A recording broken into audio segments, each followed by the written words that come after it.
Good morning. Welcome everyone to the virtual education course. This morning we are joined by Alex Robinson, who is going to be speaking on budgeting basics and basically retirement planning. So at this time, we'll turn it over to Alex. All right, let me get my share back on. I'll do this one. Cool. Okay, so got his email up. Hey, I don't know if I would have seen or you all would have seen me before. I've done these a couple times. I think the first one was 2020 or 2021, whatever we did one up in Fredericksburg. Did one in person. I did another virtual one like this somewhere within the last couple of years. So it might be a repeat performance for anybody that's gotten on here before. But yeah, my goal just to fill the couple hours was to, kind of go through. I had it sort of broken up into one and then the other, but I'll just flow right through. Um, but just kind of talk about a lot of the stuff that I usually go over, some that'll hit on maybe the younger crowd, and might appeal as far as just like early kind of basic planning steps, even a little bit of budgeting. I'll kind of show you what I do to some degree, and then flow that into stuff you might look at as you're getting closer to retirement, some little bit deeper things into retirement planning. Goal, I guess, and I guess for me, I mean, I feel like I'd be most helpful just as an open resource. Like if any of you guys like in this 2 hours, I'm not attempting to fully teach anybody anything or say, hey, like just take this and you're good to go. I also don't really look at it as a business, prospecting type thing. I mean, I just want to share some information. If any of you all have questions, want to ask about things one-on-one, jot any of my information down that I think I've got shared on the screen here. You can call me on my cell phone if you want to, but just, shoot me an email, give me a call, say, hey, I'm in the well water group and I wanted to ask you about this or ask you about that. No problem. I feel like that's how I'm probably most helpful to the group here. I personally work with, Christina and her husband on some things, which is why she'd asked me to do this. Um, so yeah, I'll go through. Let me see what I've got first to pull up. And as we're going through, I mean, I'm fine if anybody if y'all just want to unmute yourselves, jump in with a question, it won't really throw me off. I don't really have a kind of a meticulous path I'm going to follow on this thing. So if anybody wants to jump in with a question while it's on your mind, let me know. I'll try to look at if there's like questions, I think in the chat, I'll try to look at those. Um, but yeah, feel free because I normally with even just normal meetings and things, I'm not a big presentation person. I don't just, kind of go through the script. I'd rather just talk back and forth a little more and explain things if folks have any questions. So first I will pull up, so going back to kind of the things applicable to everybody and especially maybe the younger crowd. When I'm going through and talking to most anybody, but especially somebody younger, the goal with all this, and like I won't really talk much at all about trying to like convince anybody to invest or that's what I do on a daily basis is just help folks manage their investment accounts. I'm not going to make any effort on this one to, talk about how great investing is or why you should invest versus not and things like that. I'll just assume that everybody, kind of understands, hey, there are common ways that people invest, stocks and bonds and mutual funds and 401ks and, kind of the normal stuff. That's what I typically handle. And as a basis of information, it's good to do that stuff. The more you do, the better. And I'll kind of put some more context around that. But first thing I was going to bring up and show is, and this will kind of tie into the budgeting early on. So actually, I'm gonna switch screens because it's kind of busy up here. One second. And I'm going to put it back on this other screen. So I'll put it over here, share that. All right, cool. Sorry, but if I seem tired or a little off, I got a little less than a month-year-old at home, so I'm in here, but it's a little bit tiring time around the house. All right, so to start, this is something what I have up here, what I just call basic planning steps. This is something that I would run through, and I think it's applicable to pretty much anybody. There are one-off situations that you don't really fit into what I'm talking about here, but it's kind of a set of steps that I've partly come up with. I basically just borrowed ideas from several different places, kind of blended it into the way I like to talk about things. And I can say, honestly, I follow this as well. Like I can tell you kind of where I am, and I do the same thing. But as a quick overview, it's just a progression from top to bottom on, some of the early foundational things you need to do as far as getting your financial house in order.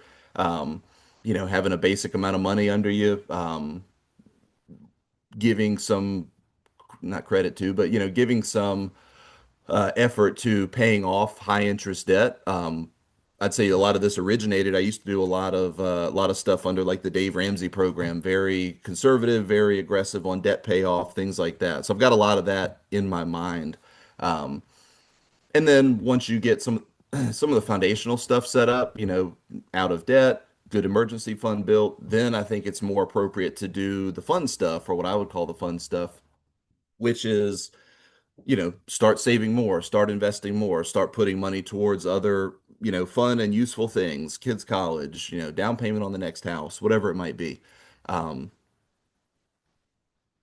so I'll break this into, I'd kind of look at it, it's kind of part one and part two. So I'll talk first about just the real foundational stuff. And again, this is just what I strongly believe. So it's what I tell people the right thing to do is. It's great to invest and it's great to just, save as much as you can, put all your money in there, try to get it in there for the long term. But I think it's wise, very wise, to do it on a solid foundation. If somebody gets too ahead of themselves in rushing to, defer as much as you can, max out that 401k, things like that. It's great to do. Hopefully it works out okay, but I wouldn't want to do that on a foundation of you're still carrying a bunch of debt, you got car loans, you've got well, depending on the interest rate, but you got a bunch of debt, you got credit cards, you got things like that. Very little emergency fund. It only takes a small emergency when you've got a bunch of debt and not much cash on hand to derail the whole thing. And then, you'd potentially be worse off by doing a bunch of saving down here if you have to pull it back early. Oops, let me see. No, go away. So, kind of as a start here, first things I would tell anybody to do, and again, some of this is going to be, rudimentary for a lot of you. You're way past this, but some, I don't know if I'm talking to part of the younger crowd, part of the older crowd. But for anybody, again, I think, very first thing, and everybody typically can check this box or do it pretty quickly, is something basic, just get a little money under your name. That can, it sounds obvious, but it can be, kind of a big, exciting first step for somebody that's really never had anything better than just paycheck to paycheck, just kind of scraping by week to week or month to month. Um, Idea of that's not an appropriate amount forever for an emergency fund, a couple $1,000. But the idea there is to get a little bit so that as you are now in the mindset of, I'm getting disciplined, I'm paying stuff off, you know, at least that can handle a few things that would otherwise derail you. Hey, my tire blew out. I got to go back into debt. Had a medical bill, got to pay my deductible, got to go back into debt. So that's more of a psychological, just, hey, get to where you've got a little bit of liquid cash, in your hand. Um, as a baseline. Now, second most important thing, which is pretty much the first, is if any of you are working at companies that offer company matches, whether it's a simple IRA that normally has like a 3% match, 401k, everybody that works, in a W-2 type position probably has seen or understands what, company plan of some sort, hopefully with a match entails. So always figure that out. And if at all possible, I think I can only remember one time that I told somebody not to even contribute and get their company match, but it's because the guy was so deep into, and not even a lot of debt, but it was like mega high interest, payday loan type debt. I told him, I said, you shouldn't even do this 401k. You have to get out of this stuff you've gotten yourself into. So in almost all situations, company match, because it is an automatic return on your money. Like if you have a simple IRA with a 3% match, You put in three, company puts three, you've automatically doubled your money. You can't do that hardly anywhere. It's part of your compensation package. So, good to take advantage of. So I put that ahead of it, ahead of most other things, just because there is a free money kind of automatic return component to it. But beyond that, I am still of the mindset I'm pretty aggressive on debt payoff. If you go to the extreme of like a Dave Ramsey, which I don't think is anything wrong with going to a very conservative extreme there, you would say, hey, any debt, anything that's not your mortgage, even if it's a 2% car loan or a 3% student loan, anything. At this point in my, I don't know, career experience, the way I talk about it, I'd loosen that up a little bit. I'd kind of categorize things by interest rate and say, there's a little bit of, discretion on my end, but typically depending on someone's age, the closer they are retirement, you want to start knocking out lower and lower interest debts. But younger, I'd say you can get away with, something in the 6, 7, 8% range. I don't think that's killing you as far as the interest rates. I mean, these are better served as like one-on-one conversations. So if anyone ever wants to ask me about this and say, what would you do, with my situation, I'd be glad to give you that answer. But just as a general, you know, things that normally fall in the high interest debt category, that car loan at 10%, pretty much any credit card, even if you're on a promo, it's going to be a high rate or it's going to eventually be a high rate. Personal loans, even sometimes now, even HELOCs and things are up at 8, 9+%. So high interest debts, I think that's, outside of getting your company matched, kind of the first place that money should go, or the next place that money should go, rather, just because you want to get a clean slate before you start doing a lot of building on top of that. Even more than, stashing money in emergency fund, which would be the next step. Very important to get it there. A good rule of thumb has always been 3 to 6 months of what it takes to run your household. There's arguments for why you can be a 3 month person, why you can be a 6 month person. I'd say one example, if let's say you're a married couple, two incomes, pretty stable industries. Maybe you got a healthcare worker and a police officer, or, I hate to say government employee. I don't know, maybe not so stable anymore, but you know, got some good solid incomes. You could probably get away with only having maybe 3 months worth, because even if one job is lost, there should still be another income. So there's arguments for where you'd be a 3 month person. I'm more of a 6 month person. It is me, my wife. We now have 3 kids. She is home with the kids, so it's just my income. So I see that as, I mean, it's very stable, but overall it's a little riskier. It's all on me. And if there's ever any interruption to that, I would need, or I feel like I would need a bigger cushion, because we don't have another income to fall back on or anything like that. So I'm more of a 6 month person. I think right now, technically, probably at five, somewhere between 5 and 6, if I kind of held myself to it and did the math. I'm that's just an example of somebody that might want more like 6 months. The whole point there is you need to have something, you need to have at least 5, 10 grand to your name to handle a lot of, kind of basic things that might come along. And you probably don't need $120,000. The idea of a lot of these things that have ranges is there's a good minimum to have, and then at some point we put a lid on it and move to the next thing. The idea with savings, it sounds backwards to say, hey, you could have too much in your savings account. It's not going to kill you. It's just the idea that with your savings, at best, you're getting maybe 3, 4%, if you're looking in the right spots for money markets and things like that. But at a certain point, you could probably have that money going towards something more productive if you're already adequately covered as far as emergency fund goes.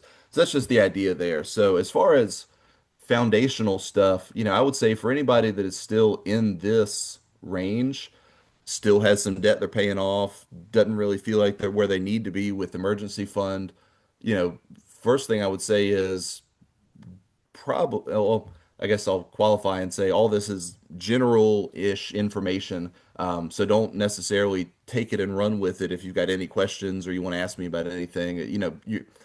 Any of your situations might be a little more unique than I'm just kind of going over here because I don't know all the folks I'm talking to. But for most folks, if you've got things in here that you're still working on, you've still got some things, credit cards and high interest car loans, things like that. or you're not where you need to be with emergency fund, I wouldn't go beyond doing your company match for investing. I would stick at that 3% or that 5% or whatever it is because you want to have extra take home pay to I mean, I think like very, very quickly get on top of this stuff. Um, and the answer to how quickly can I get on top of this stuff just has to do with how tight you budget. Um, Budgeting, and I wouldn't say I'm good at teaching people how to budget, nor is it part of what I actually do. But I mean, I'll show you what I do and kind of how I talk about it. For a future one of these, maybe in subsequent years, I might even grab an additional person that I know. He actually used to be a client. That has gotten into like financial coaching and he could probably get even more in the weeds on budgeting and some of those things. But yeah, for now, so I would say if you're up top here, still kind of laying that foundation, good thing to let me find my other screen. Oops. Okay. Ah, here we go. So again, there's a lot of different ways to budget. I mean, budgeting basically is, I'd say in the most simple sense, uh, ahead of time, telling all your money where to go, making a plan for all the money you have coming in. I think it would have been very easier years ago. I don't think you can really do it now, but I mean, years ago, you could even do a full-on like envelope system where you take, let's say you like for, I'll just say this is my stuff. Uh, I have no problem sharing it. And I even have some stuff to do on here, so I'll show you how it works. But um, so, oops, make that bigger.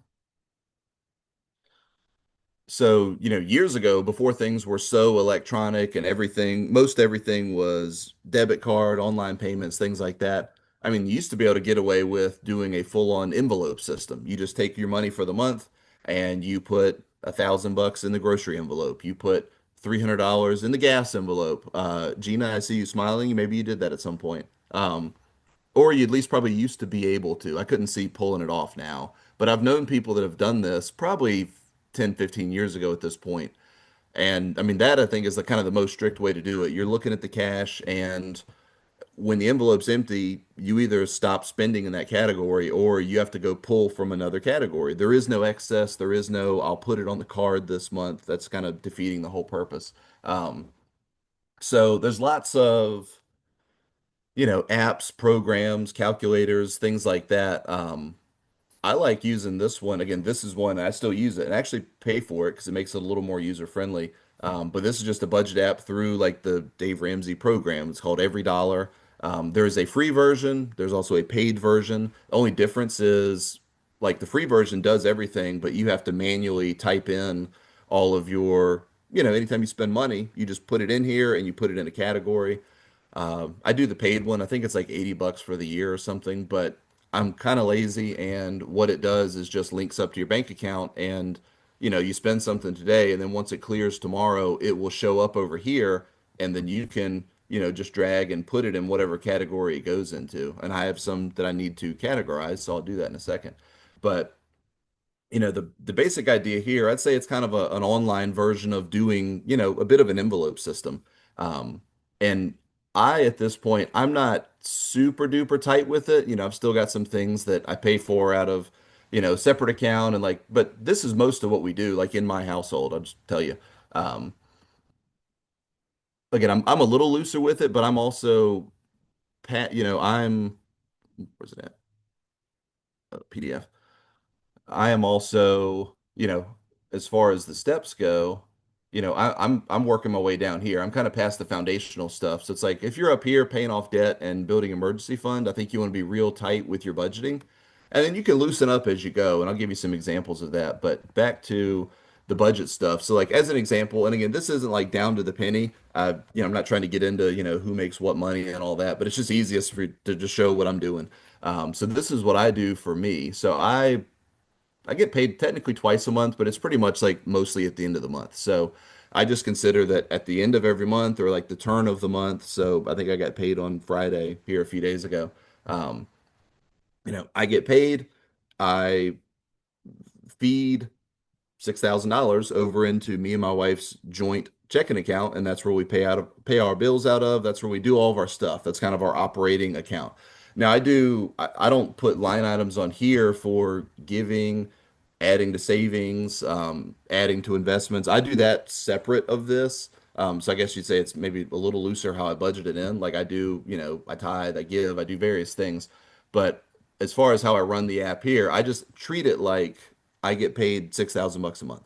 I don't get a salary, so it's the closest I can come to just saying, let's pick a number and then let's run the household stuff off of that. So like once a month in this account, 6,000 comes in, and then I've got it, just categorized for what I need as far as what's going out. There's my mortgage. I'm still blessed to have a moderate mortgage with a low interest rate. There's the power bill, which sucks. Internet, things like that. Grocery category, which always gets out of control. Um, so all the things that we have mostly automatically coming out, some of them, like go to the grocery store, you're going to spend different amounts every month or every week. But I have a placeholder for everything that is going to go out, various insurances that are going out. Um, and then I also leave just kind of a discretionary like overflow because again, groceries aren't always $300 a week. Sometimes they're 350. I think on here this week they were like 390. So sometimes you need like a little slush fund, to kind of help balance it out. But basically on this, you know, this is set up for 6,000 came in, and then down the list here, all these things are what's going to go out, and that adds up to 6,000. So it's all accounted for. I'll be very, very aware if, we run out of money in one category or something like that. So to show how it works, and I'm not like pitching this app, this is just the one that I use. There's other ones, there's probably better ones, but I've just gotten comfortable with this one. But as an example, just set this up the other day for the month of September. We've got a slew of charges that have come in, like this one for this gym and pool and stuff that we go to. That came in, must have been some food or some overage charge. So it was 240 instead of the 213 that it was supposed to be. So I would put that over here. I usually do it on my phone, but I would do it over here. I've now, so I've burned through that category. I need to actually go back and like kind of readjust because I went over on that category. 1,000 bucks, that's just kind of the discretionary. Wife uses that to cover the kids and clothes and just all the loose household stuff. So she pulled that out. That category is done. Nothing remaining. What else? That was there's mortgage payment right there, 1177. That category is done for the month. And then these were both grocery chips. They go towards that grocery number. So I know that for the rest of the month, we've got $1,100 out of the original 1,500. So again, I think, and I just show that just as an example of what to do. I do think budgeting is one, I mean, it's kind of the precursor to all of this stuff. Like any financial planning stuff, it is I have to make money, I have to have some extra left over to then put towards good things. Again, if you have to put it towards just getting back to even because you're in debt and you need to get emergency fund filled up, I think you need to be there needs to be a big sense of urgency on how quickly you do this stuff. I think you go through and you're working on an app like this and you trim down whatever you can cut out of there. You probably don't have a, $200 a month gym and pool that you go to so the kids can go to the pool.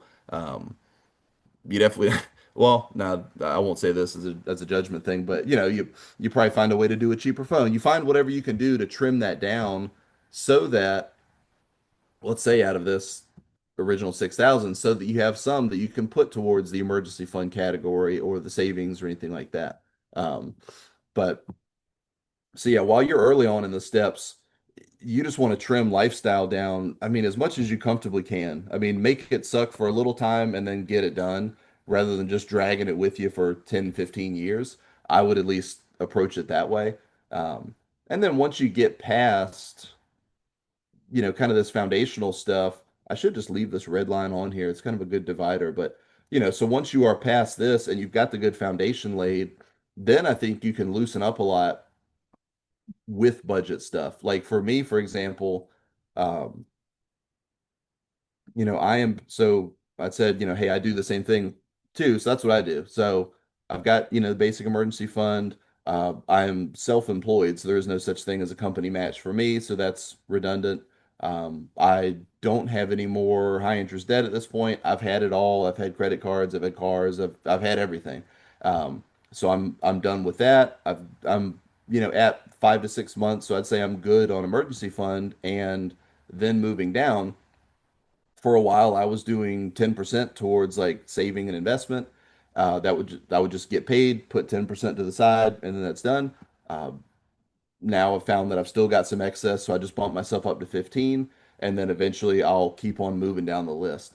But so the I guess the evolution from real tight budgeting down to a little looser, while you still have debts and things to pay off, I think you need to just trim lifestyle down as much as you possibly can. Again, would always be happy to talk through and, you know, give some ideas, give some history on what I've done. Because again, I've had all the stuff too. I've had multiple credit cards. I've had a bunch of stupid cars. I've had all the stuff that like young guys usually have.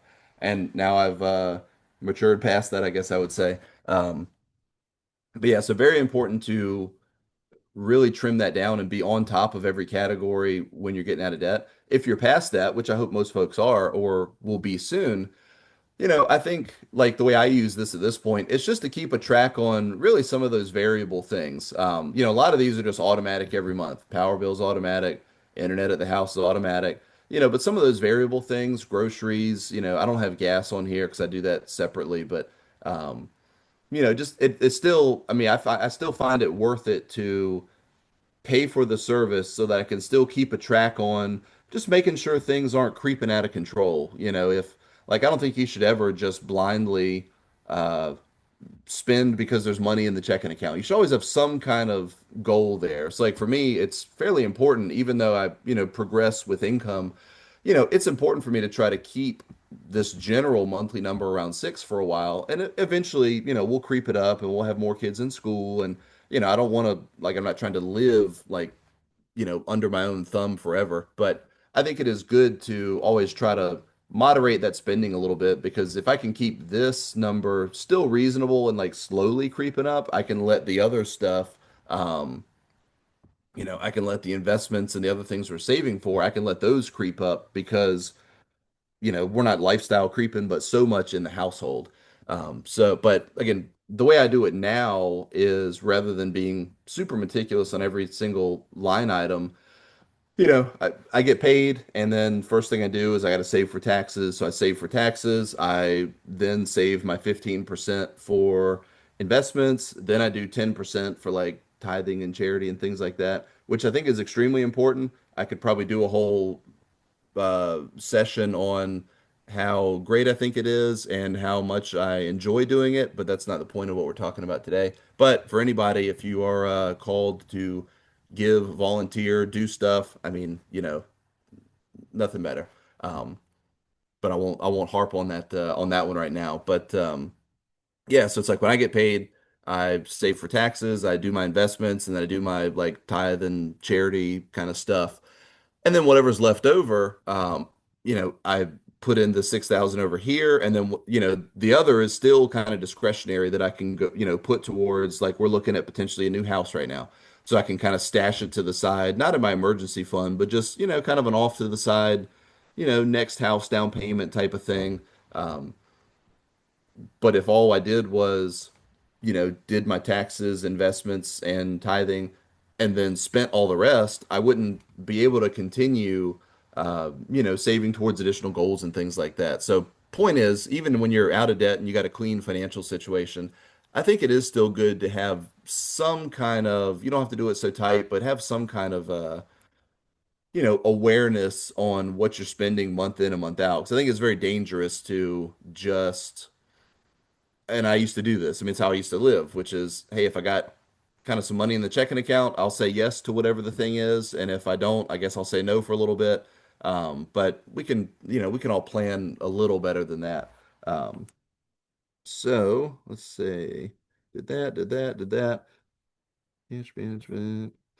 Only other thing I'll touch on, and I guess as we go, kind of moving down the list, beyond the budgeting part of it, yes, this is still fairly vague. Save 10 to 15% somewhere, work on stuff that you're saving towards, eventually save 20, like you can always be saving more.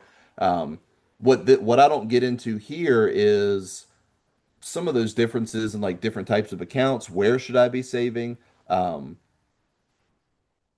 so I'll just maybe just touch on just for information purpose, some of the basic stuff. Again, always happy to talk one-on-one and just kind of continue to give out information if any of you want to chat outside of this about whatever you're doing personally. I'd be happy to be that resource for you. But what you I'm sure mostly have access to is, if you have a company 401k type account, that traditionally has always been pre-tax. You put money in, it's a tax deduction right there, kind of via payroll.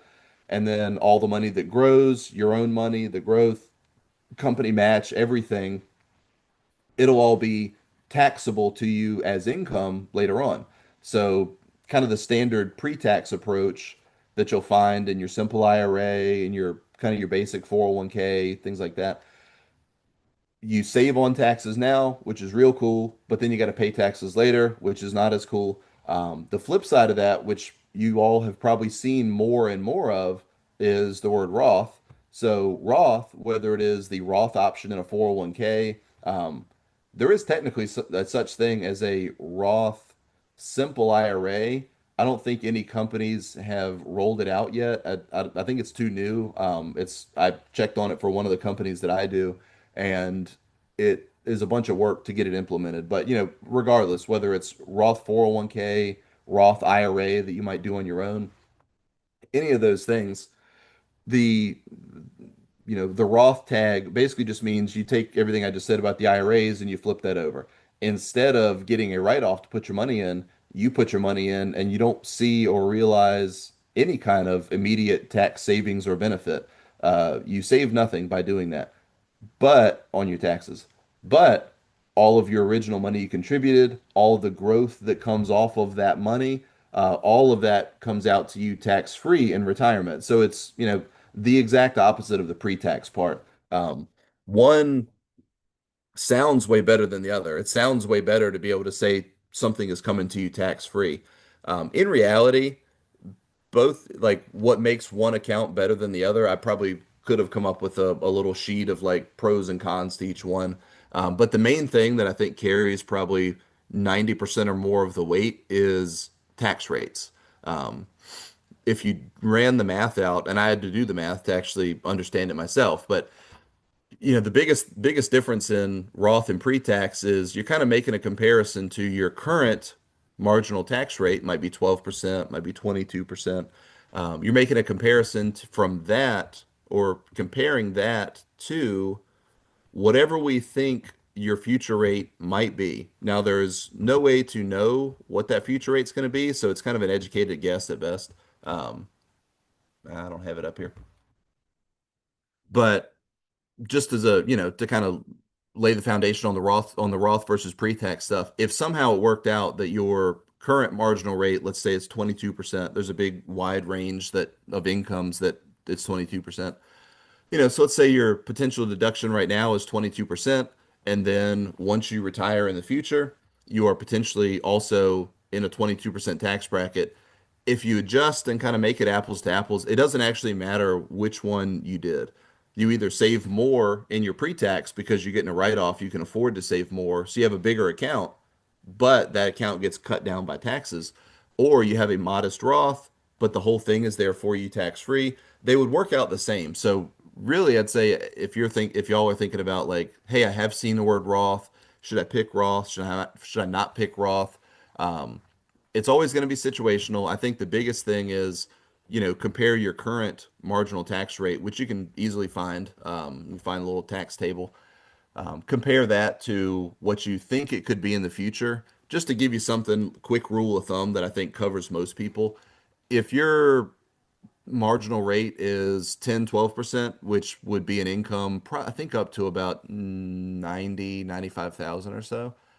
Probably 120,000 once you account for write-offs and standard deductions. But um, if you're down in the 10, 12% bracket, I would almost always tell that person to do Roth. I don't think that's enough of a write-off that it's worth taking the bait and having to pay whatever the future tax rate is. I think future taxes would almost certainly be higher than 10, 12% for most everybody.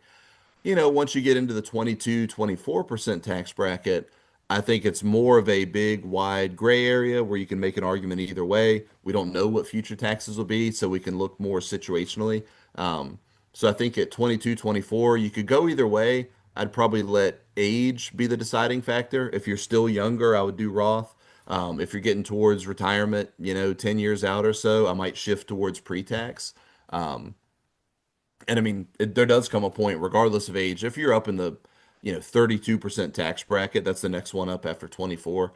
If you're up 32 or beyond, it's real hard to ignore that type of savings on doing pre-tax now. You put $1 in and you're only 68 cents light because you got a tax write-off. So when you get into those higher and higher tax brackets, I think pre-tax becomes more and more appealing. And we would just do the best we can in retirement to kind of navigate the taxes and find the few ways that we can to try to minimize things. So as far as just different types of retirement accounts that you have access to, whether it's a 401k, a simple IRA, or if you're just doing individual accounts, like just an individual IRA or individual Roth IRA, that's a big thing is the taxation of it. If you're younger, lower tax bracket, do the Roth. If you're older, which is not, I don't really have a defined number on what that is, but if you're closer to retirement, higher tax bracket, I think it swings towards considering pre-tax a little more. Again, that's a good one that if you want to ask me, I'd give you a more specific answer based on whatever you have going on. Additional just kind of basic type of account that anybody can do, if we're just working through the steps and we're looking for places to save, and let's say we're doing, 15 or maybe 20%, if you're maxed out or you're doing all you can do from your company plans, if you've pushed them for all they can hold, anybody and everybody, regardless of income, regardless of age or situation or anything, the good old fallback account is what I'll just call the general brokerage account. You can call it a non-IRA, you can call it a non-retirement account, but just a regular account that you put money into. There's no limits on what you put into it, no limits on what you pull out of it, no age requirements. It's just a regular investment account. And how you choose to invest it, or how, anybody chooses to invest it, that kind of dictates what kind of time frame it's on. So even though it's not a tax qualified retirement account or a company account, it can still be somewhere where you put money that works towards your retirement. So just kind of, I guess, as I was in the first part of this little presentation talking about like foundational stuff, I just wanted to talk about, that as another basic thing. Um, as far as places to save, we do a lot of consulting with workplaces. I mean, we have some 401ks that we run. We're the 401k guys, and then we have a couple that we're not the 401k guys, but we just come in as like outside consultants, I guess you would say, and just meet with all the individuals and talk about all this stuff, mainly about their 401ks and benefits and things like that.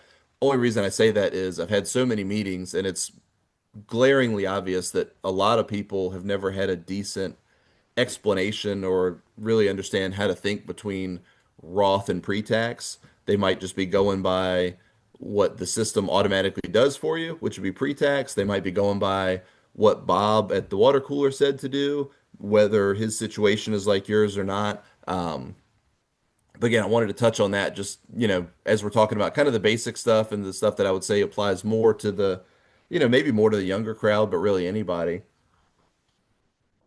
Let me see.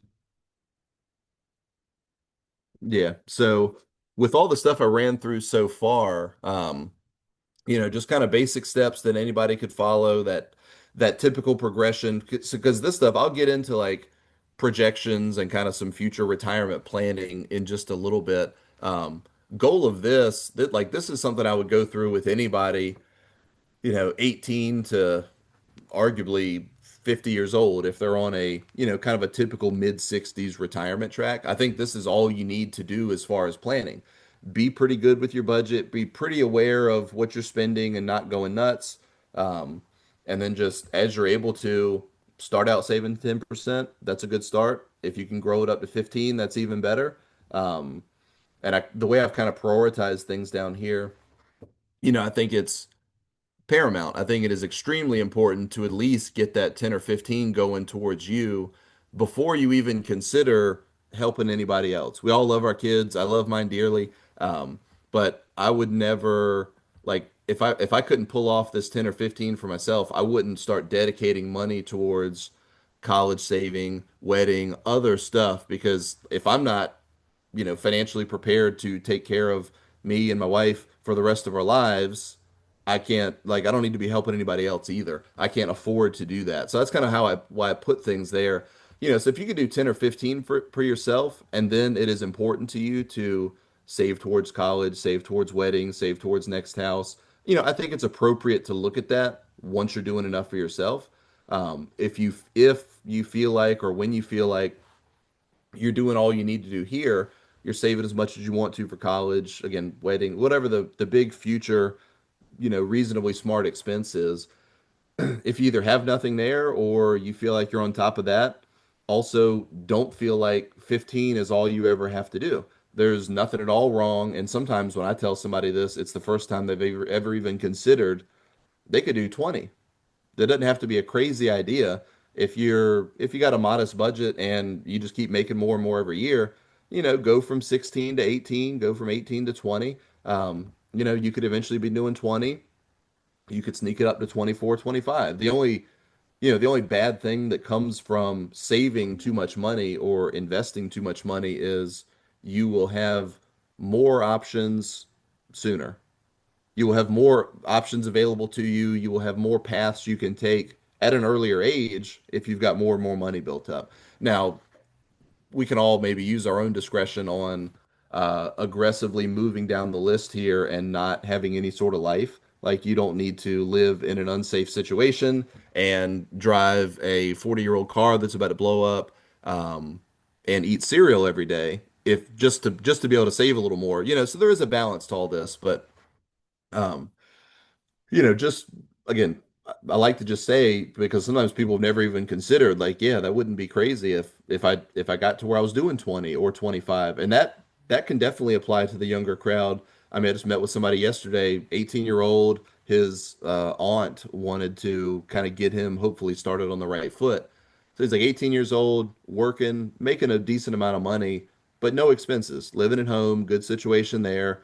And he'll probably get to where he's doing 20 or 30% for now. And he understands that he'll take advantage of the situation now, save a bunch, kind of load up some accounts early on, because eventually you're going to move out and have new bills and you're not going to be able to save as much. And then eventually you're going to get married and you're going to have kids and you might not be able to save anything for a little amount of time. So, I mean, you fluctuate through, throughout your life. And then last thing down here, just to wrap this part up, excuse me, is I do have down here the kind of the low interest category. I'm typically always going to put a mortgage down there. If you've got a 0% car loan, you can kind of argue that that can live down there. Just real low interest stuff. I put it at the bottom because we eventually want to get to it, but if you've got debts and things, if it's not otherwise just personally bothering you or killing you, um, I think it's good to eventually get down to those things, but I wouldn't pay extra on like right now, again, I've still got a 3% mortgage. And I used to be kind of hotter on the whole like early mortgage payoff. I want to get this thing done. But now that things have flip-flopped, like I can get more than 4% in savings in a money market, and the mortgage is only costing me 3%. So, considering interest rates, which I think is worth doing, I would put low interest things down there at the bottom. And the reason everything is in this order is, hey, if you're doing the basic 10, 15% for yourself, good.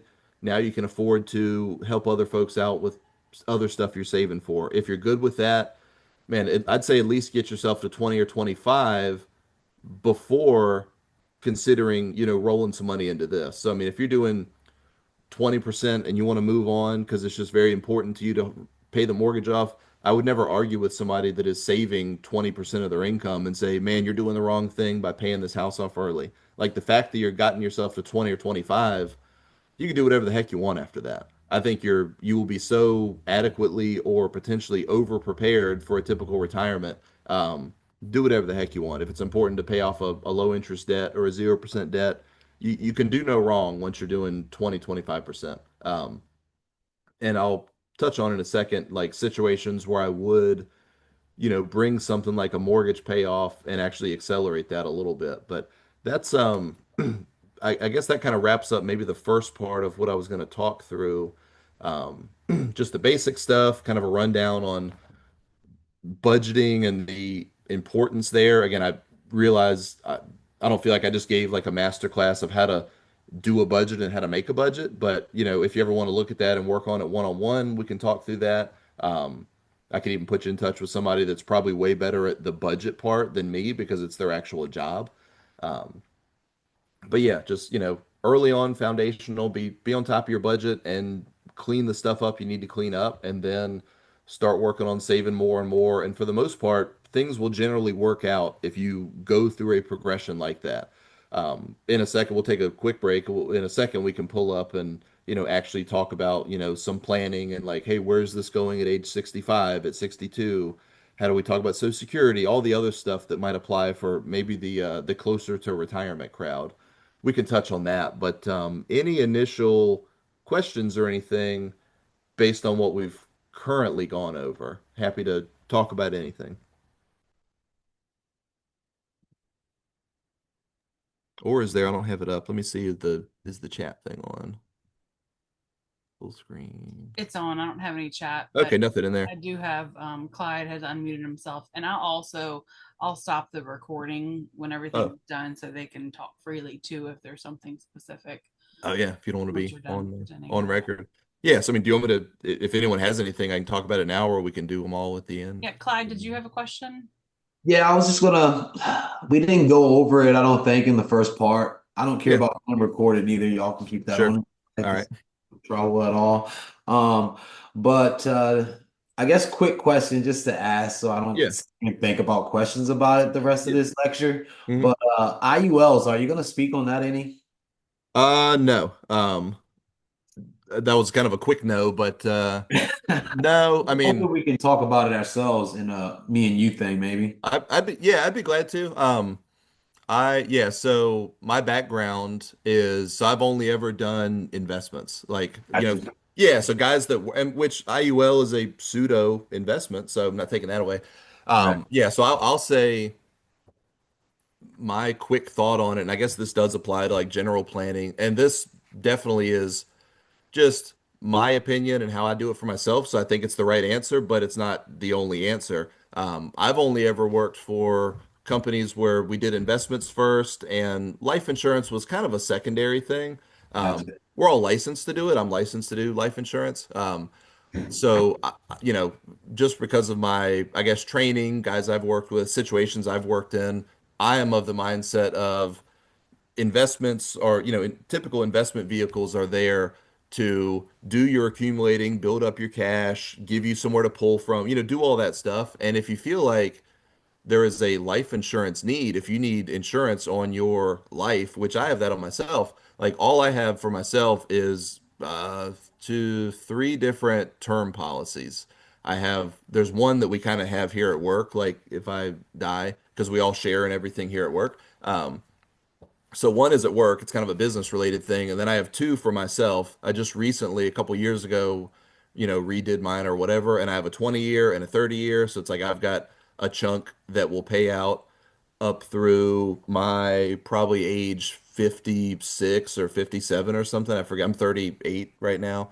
So a couple years ago I did like a 20 year and a 30 year. So I'm like, all right, for 20 years, I'm gonna have two kids in the house. Now we got, surprise third kid, get three kids in the house. I might even get more, but I got a big liability. There's a lot of people looking for that check to come in from me while I'm Gotcha. alive. So I personally, think term is that's all I do for insurance for myself.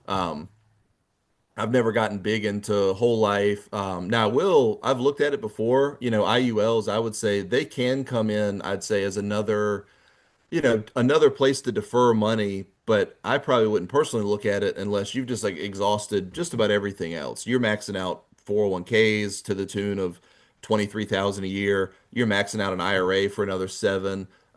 You're doing other things, so I think there are, there's some tax benefits and things there. There's kind of Yeah. some like, I mean, we can talk about it more. I'll even Yeah. probably have to school myself up on it a little bit for some of the usage cases because Right. and we won't get in a big like argument about which one is better than the other, Yeah. but yeah, just know that like yeah, I always structure everything.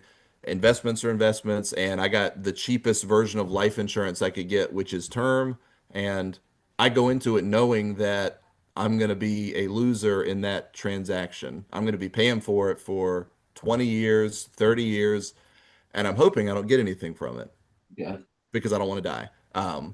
So I kind of think of it like I kind of think of like car insurance. It's I got you. necessary. It's there just for the very worst case, but so it's very cheap. But yeah, I mean, but I'll say too, and I'll even talk to them about it. There's other guys here, like some of the guys I work with that are older.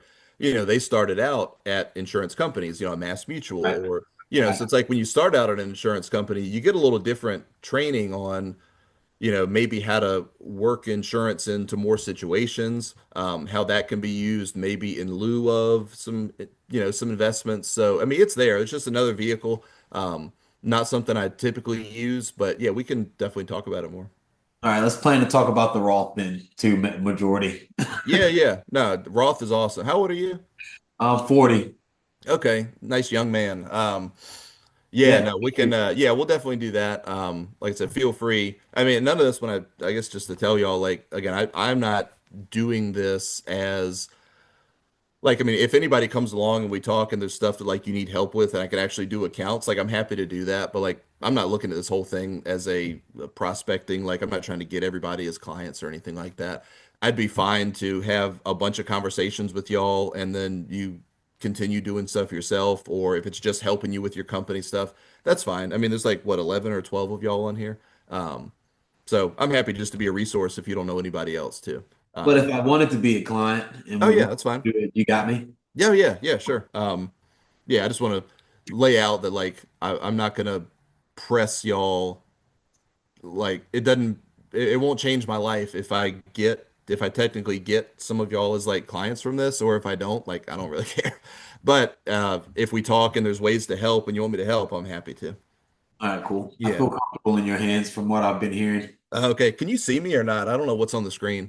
I can see you. You Okay, because I'm like, look, yeah, I'm looking over here, but yeah, I don't know. Again, I'm I got you, even, buddy. yeah, even one-on-one with meetings, like Christina will tell you, I'm not a big presentation person. I don't practice a lot. I just kind of wing it, and I like talking about this stuff. But That's yeah, why I believe in you. I can. there you go. We're just talking. Where do you live? Virginia, Carolina County. Oh, Caroline County. Yeah. Oh, okay, yeah, just a little north of us. That's cool. Um, awesome. Well, any other questions before move into the next part? I think you're good to roll. All right, I'm hanging. I think I'm going to make it the whole way. I've had a cold like the last few days. I'm kind of over it. I'm chugging tea. I think I'm going to hold out. My voice is feeling pretty good. So let me move on to part two, and I'll make sure definitely we won't go over the 2 hours. I'll try not to make it too short, but yeah, we'll run through this next part. So let me see what notes I've got here. Yeah, let me just okay, I've kind of touched on a couple of those, kind of moving. I was gonna just move further down the steps, which I did, talk about when to pay off low interest things. Okay, yeah, so the next thing, which I guess is really just a continuation of what we were talking about. I kind of close this by saying, hey, here's the order, here's the priority. The last thing to really worry about is like low interest debt. Get to that when you can, once you're doing lots of good saving for yourself, like eventually get down to that stuff. The caveat of that is if we're looking and actually move into this next part on, hey, how do I get retired in the next 6 years? What does it look like 10 years out?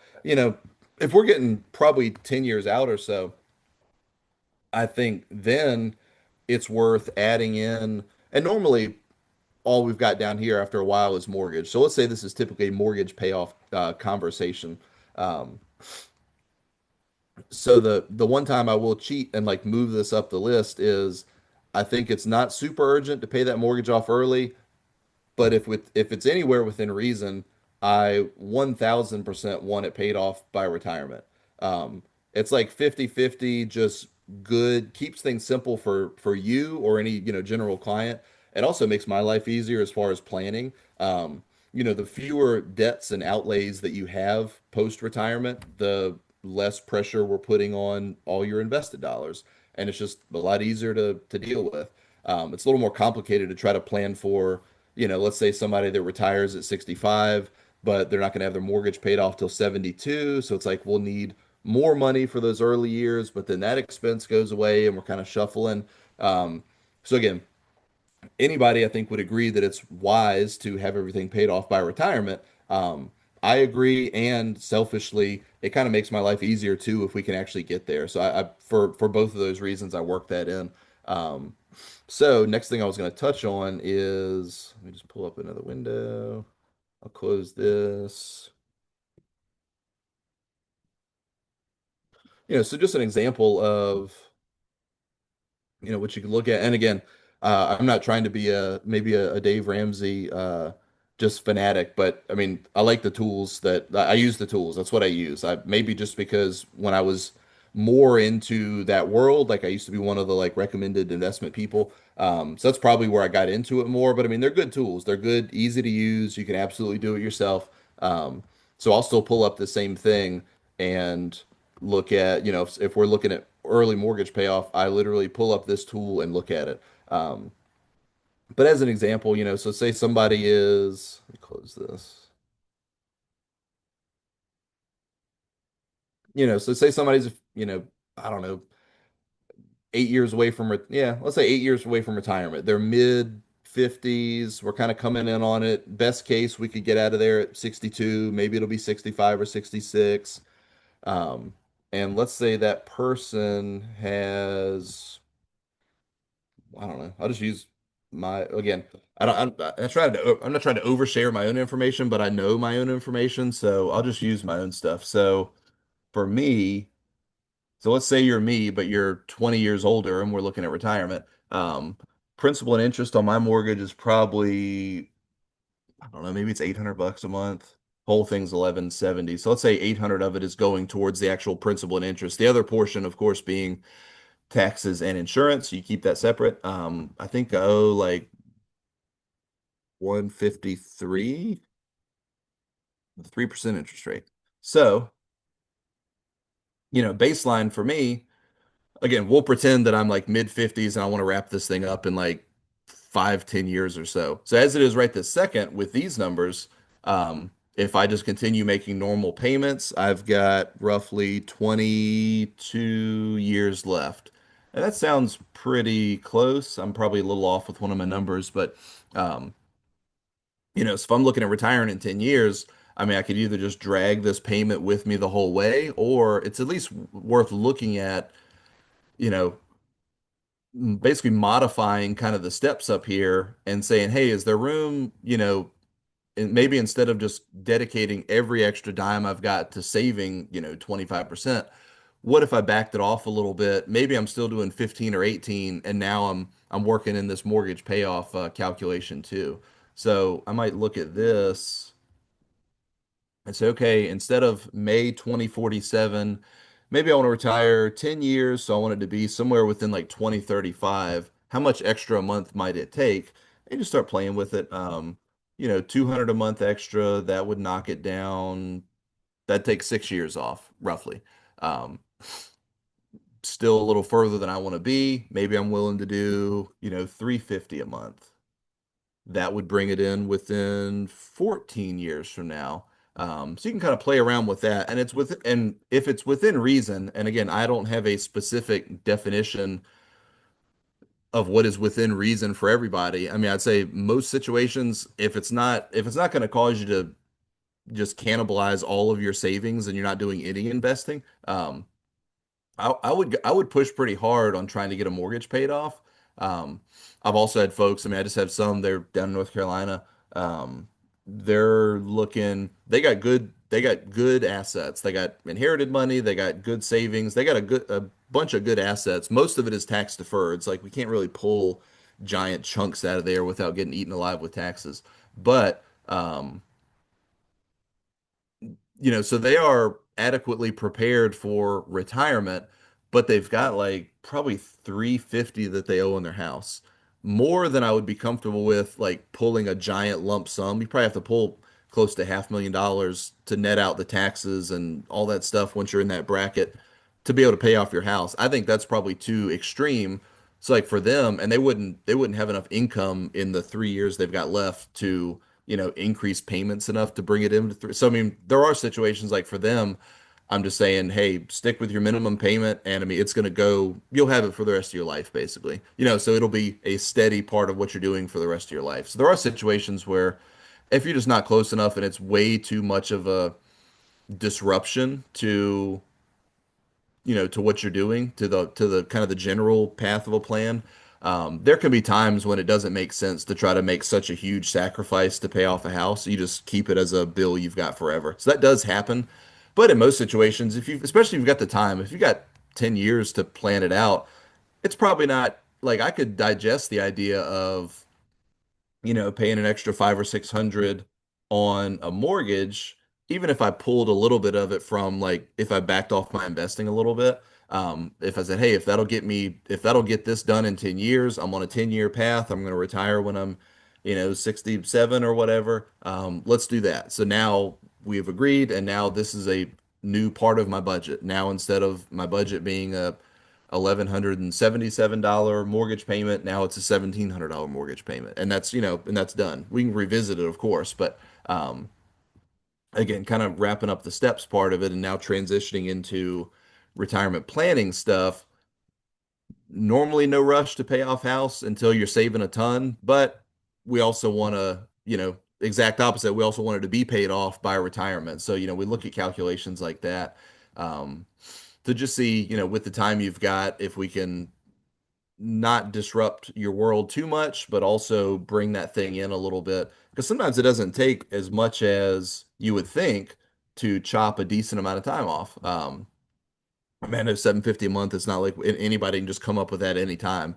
But if it's a little bit of reallocating, a little bit of like, let's back off on 401k a little bit, or maybe, hey, I got this car paid off, now I can move that 500 a month into something else. Various ways to tackle that. But you can, if you've got some time, a moderate extra payment or extra payment amount can really chop some time off of a mortgage. So yeah, love for stuff to be debt free by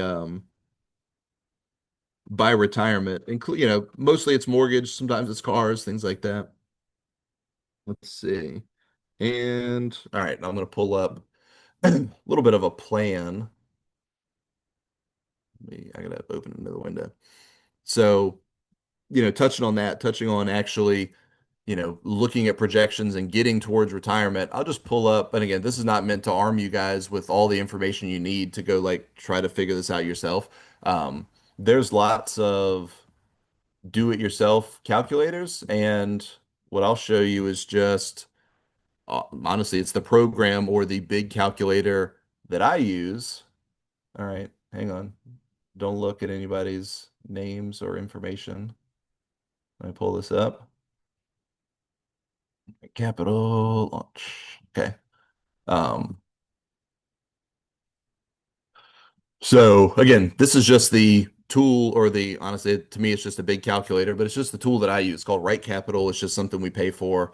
But it's just a way to put somebody's details in, name, age, how long they're going to work, what they make, all the financial stuff. How much are you saving, taxes, when do you want to, and then you offset that with when do I want to retire, how much do I need to pull. We can get, it can get way in the weeds, or we'll keep it um, pretty high level right now. But let's just do a sample person, and we'll whip them together real quick. I just want to show you kind of what some of the considerations are and what moves the needle, what, some things you might put a lot of thought into and it might not really make that much difference. Some things are very impactful. So I just wanted to show you some of the back and forth and what goes into kind of giving somebody that answer of, okay, you're good to go for retirement, or hey, I think we have some ground to make up. Um, so let's say we've got a typical husband wife. This would be 55. Yeah, so let's say he's 55.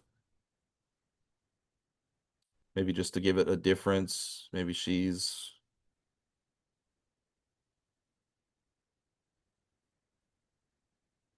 me and my wife are 3.5 years apart, so I'll use that as a spacing. Um, so let's say they're 55, 52.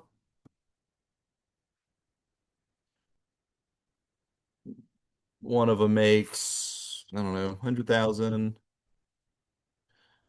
Income's already started. That'll go till they retire. They'll get kind of a typical 3% increase on that.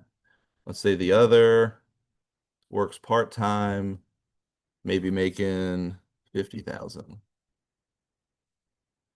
Same thing.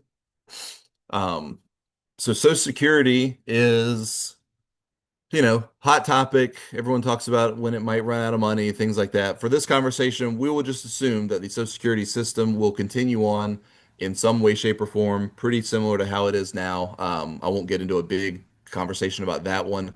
I generally think, I mean, I don't have an age cutoff for when you should kind of not plan to have it. A lot of headlines would say, hey, the trust fund's going to run out of money. I've heard 2032. Um, I I think that they, just general government folks, representatives, whatever, I think over time they will continue making little adjustments to the system that just keeps extending out when is this going to run out of money part. Because right now people pay in Social Security tax, there is a surplus of money, and right now there's more people pulling from the system than there are putting into it. So it works because right now that extra that's being pulled out, it's just getting chipped away at from that Social Security, kind of surplus fund. When you hear conversations or headlines about like when Social Security going to run out of money, again, last one I remember hearing is like let's say 2032, so 7 years.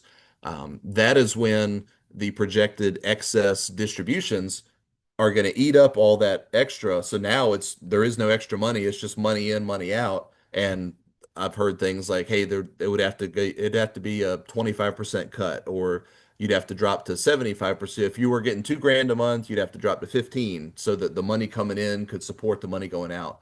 I would be almost certain that as that approaches, it'll always be some kind of last minute thing. And as that approaches, they'll just do little things that keep shoring up the system. They will increase the taxes that come in from it. They will increase the full retirement age from 67 to 68 and then to 69. And then eventually, probably by the time I get there, it'll probably be 70. It used to be 65. Like, so they've already taken some steps like that. So they'll just do some things to lightly water it down, but I don't see something as drastic as, you wake up one day and, grandma's Social Security check is 25% less.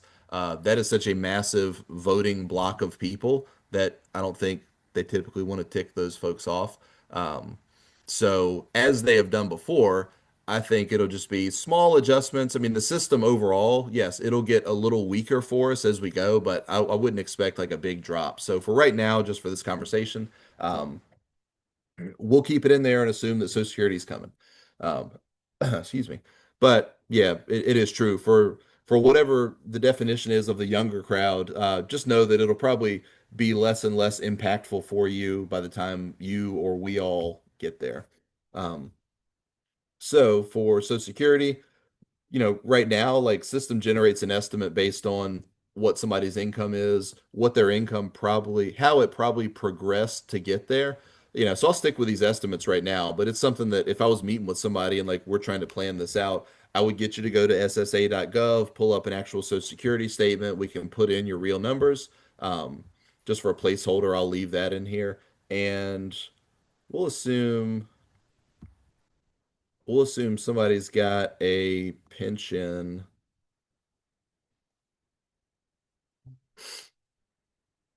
that they're also building up, and maybe they'll get 2,500 a month, maybe yeah, it would be 24, maybe 24, 2,000 a month, maybe 24,000 a year. And that will start at samples retirement. Oh, not age, samples retirement. And that'll go for his life. I won't get into it here because it'll take too much time to kind of set it up. But we can use plans like this to, if any of y'all have dealt with pensions before, or if you have them and know what kind of options you have available to you. Normally with pensions, you can choose just to take the highest possible amount that just covers you when you're alive. You can take a little bit lower amount to cover you and a spouse. There's various claiming options. So, it's cool with a program like this. You can put in all these different options and just start plugging them in and, switching things around and just seeing ultimately which one gives you the best outcome. So let's say for right now, it's just single life. We want the highest amount, no survivor benefit, but just to have something to talk about there. All right. Next would be, so that's how much are you making? What income streams do you have? How much are you saving? Let's say person number one, they've gotten up to doing, maybe they've been kind of digging out of some debt and they're just kind of getting along in the steps. Maybe we just started talking about this stuff and they're doing, let's say they're both just doing 10%. Let's say he's got a great company match, dollar for dollar up to 6, and doesn't do any Roth stuff yet. And then same thing. Let's say we got a kind of a weaker match over here. Let's say it's a simple IRA over here. We're doing, and she's just doing her 3%, matched 100% up to 3%. Because I'm sure some of y'all have simple IRAs. It's kind of a more, it's common to have a simple IRA if you're at a smaller company and they haven't like graduated up to doing a 401k yet. It's still a good plan, still a good place to put some money into. So let's say she has a simple IRA. It doesn't matter for this conversation if it's still called 401k. It'll calculate the same. So let's say she's doing 3%, 100% match for 3%. And they're just kind of aimlessly doing 300 a month into a savings account because, why not? Um, or just into an after-tax investment account, like a brokerage account, like I talked about earlier. So that started, no increase. Other things that could be in here is like multiple company plans if you have them. Again, any other outside accounts you're adding to. And we'll say for net worth,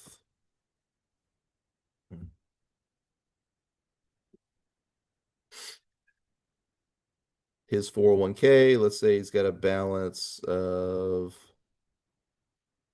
400,000, and it's, yeah, still pretty aggressive, 80-20, like 80% stock, 20% bond. He's pretty aggressive. And then we'll do her 43B.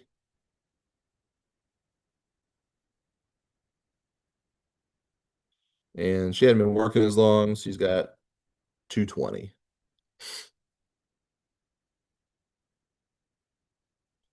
And a little less aggressive. All right, so they have those accounts, and I'll just do a general brokerage with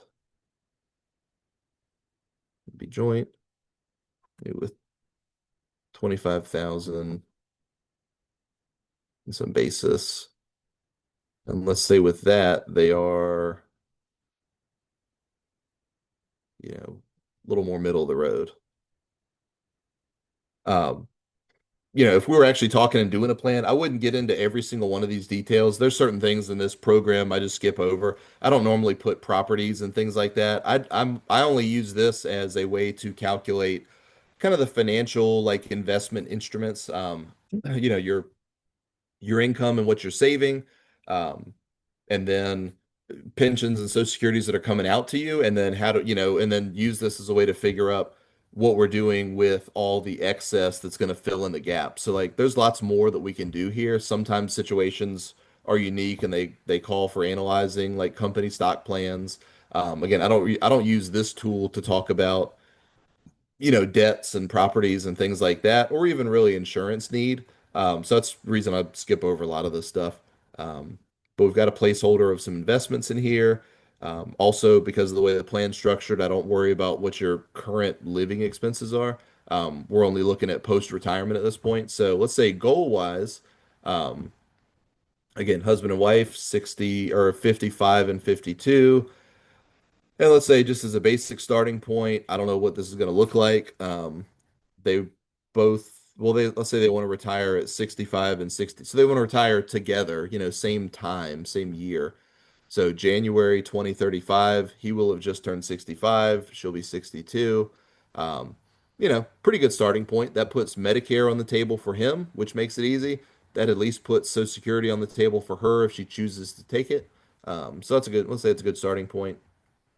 And let's say for those folks, they're making what did I say, 150 or 155. Um,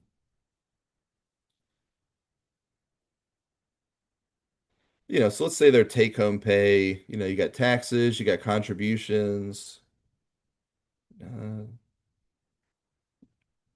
this might be pushing it too far, but let's say as a starting point, they want 7,000 a month take home after tax, just spendable money. That is their goal. That's what they would call a satisfactory retirement. If we could just get 7 grand a month, maybe that comes close to matching what they used to pull in anyway. You can come up with whatever figure you want. Um, we'll say that's the starting point. We'll play around with it in a second. I'll leave the defaults up here for healthcare cost. That's one we can get more specific with it, but I'll leave it as a default right here. But right now, I'm going to take off this well, yeah, I'll leave it on here just so we can talk about it. There's also a placeholder for like a future long-term care expense. This is in no way an adequate long-term care planning conversation, but it's just a placeholder that assumes both of these folks have like a couple years worth of in-home care once they're into their 90s. That's kind of the end of the plan. And I'll say we don't have any goal for how much you want to have left over. As long as we have something, we're good. So let's see what we got here. And again, I have no idea if this is going to look good or bad, but on this page, I will show you some. Okay, so not bad.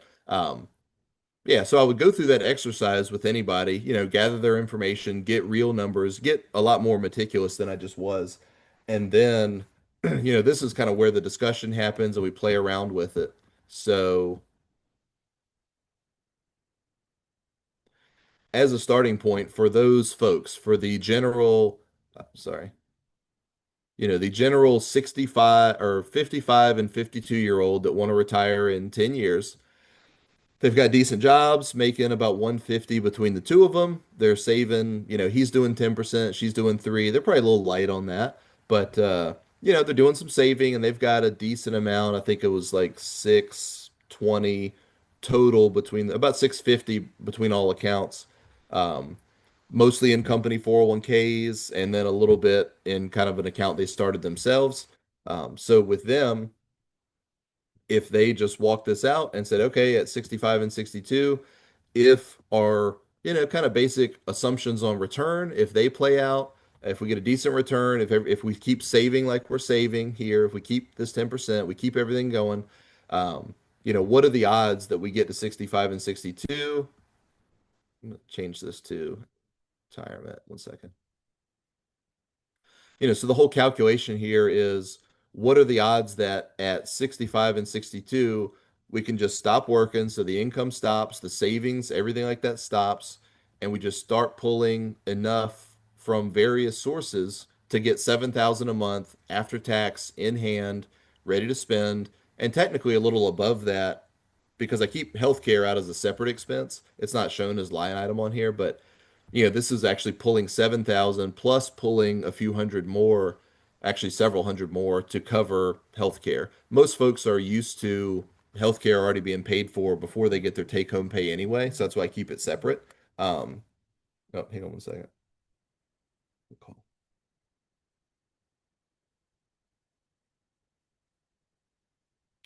Um, that's the reason I always talk in terms of take-home pay because most folks are used to, having the whole budget conversation. They're used to everything being related to my take-home pay. So if I'm talking about retirement expenses, it doesn't really matter what somebody made or what their income was or anything like that.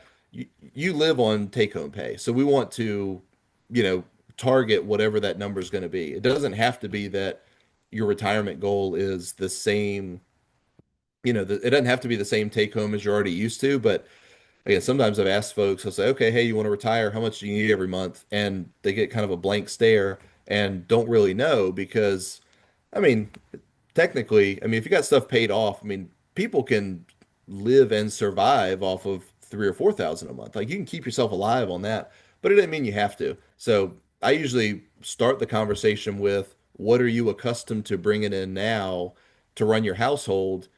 And, you know, how does that feel to you? Do you like the idea of just kind of matching that? Would that be what you would call retirement? And, I've had conversations where folks, yes, they just want to make a lateral move and they're happy with that. I've had some where, they say, man, everything's paid off. I really don't even need this much. Um, my mom, for example, she's my example of like somebody that wanted to retire earlier and was happy to shrink down the monthly number and just live more modestly. And I've got other folks that specifically want to or have to retire later because they want this number to be higher than they're even used to right now. So there's no right or wrong as far as that goes. Nothing wrong with being an early retiree that is pulling in 4 grand a month and that pays your bills and that's what you want to do.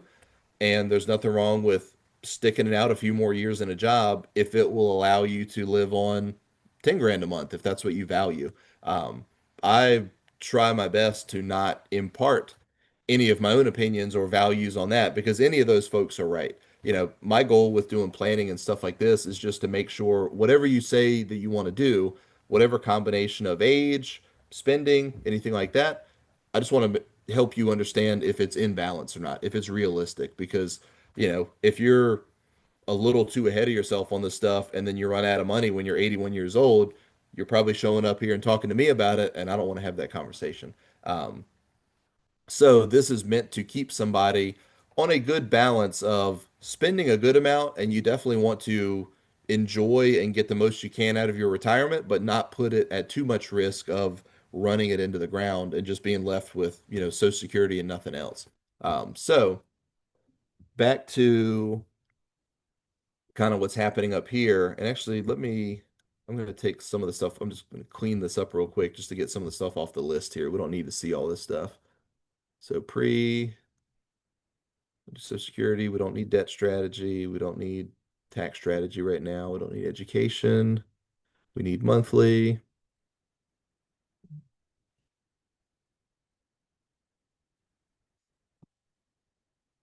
Add that.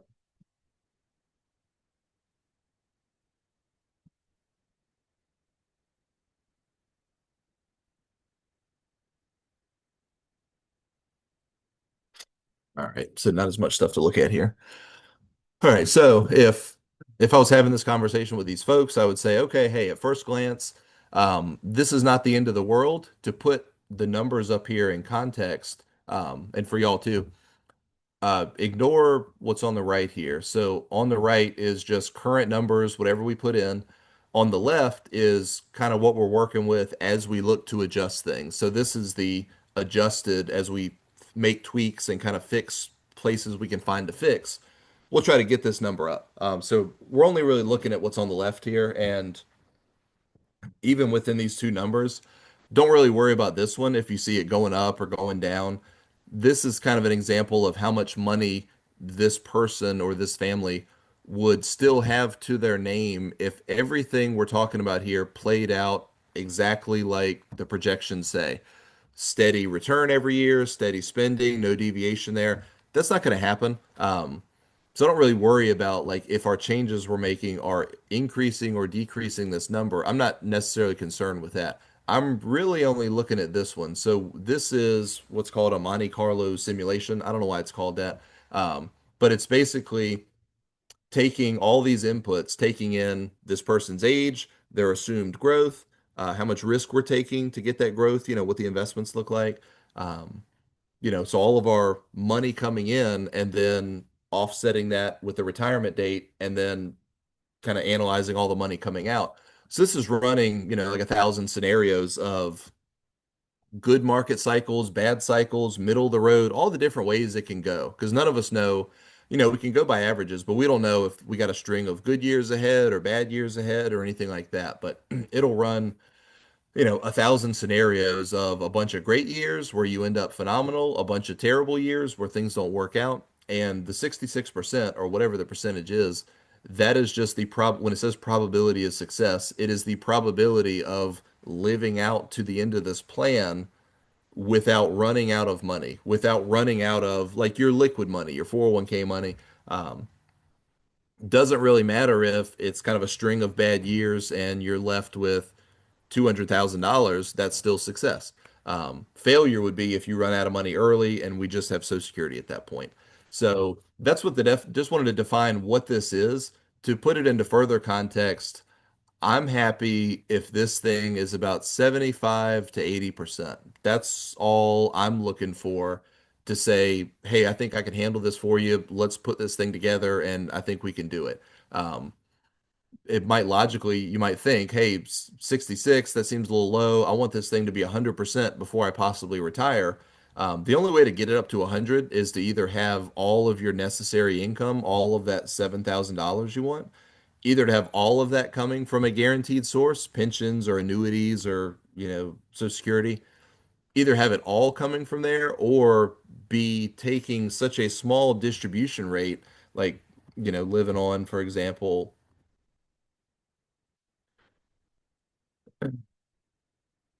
there you go. Living on such a small amount compared to what you have that there is basically no market cycle that could mess you up because you're really not even pulling that much of your own money.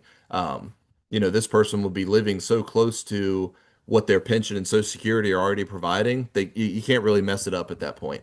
So I think that's running it a little too conservatively. Like I don't want somebody with the money and the income streams that these folks have. I don't want them feeling like they only have to live on 4,000 a month if they could arguably be fine with 6 or 7. Now they might not value that and that's up to them, but as a starting point here, I would say, okay, with everything we're talking about, 66, excuse me, not terrible. It's in the ballpark, but there's some things we would want to do. We definitely want to bump that number up a little bit. And it might make sense. Like the things that you can do to improve that number are either going to be work longer, maybe they both put in another year, that helps out. That gets it pretty close. So if they like their jobs and they don't mind going another year, they could put in another year to still be able to do that 7,000. They might say, this job sucks and I don't want to do this anymore.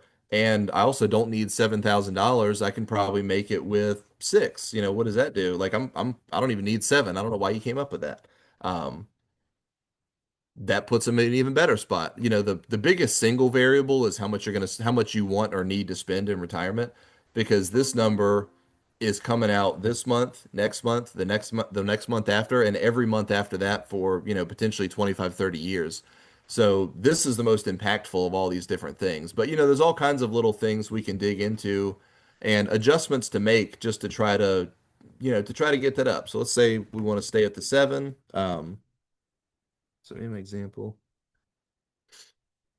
So let's say we don't want to come off of our 7,000. We really don't want to give up age. What else could we do? They might say, hey, we're into the advice of, or maybe we've been working on this for a little bit. They've just knocked out some debt, so they have some extra cash flow, and they say, well, what can I save more? Can that make up for a little bit?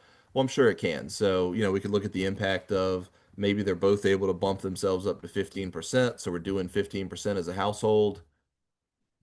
That gets us some points. That's worth a little bit. If they're willing to do that right now, they might be more willing to kind of sacrifice a little lifestyle now rather than having to sacrifice, a year of retirement in the future or sacrifice that monthly number. Another thing to look at, not as big of a deal because I typically do post-retirement accounts in a pretty similar way. But another thing to look at is, can we make up any ground? Like if we need to make up some ground, is it reasonable to make that up by potentially being more aggressive if the person's comfortable with that, being a little more stock heavy, being a little more growth heavy? That can add, zoom this down a little bit. That can add a little bit back. So there's different levers to pull. Social Security, and I'll transition to that one. Social Security, there's a bunch of cool calculators and things that you can look at there. This just has some of the basics. Do folks, as a default, I assume that anybody retiring would probably just go ahead and start taking it. That's not like, don't write that down and make that the advice. It is not my advice that everybody needs to take Social Security early. I assume if someone is left to their own devices and they're just figuring it out themselves, that'd probably be their baseline assumption.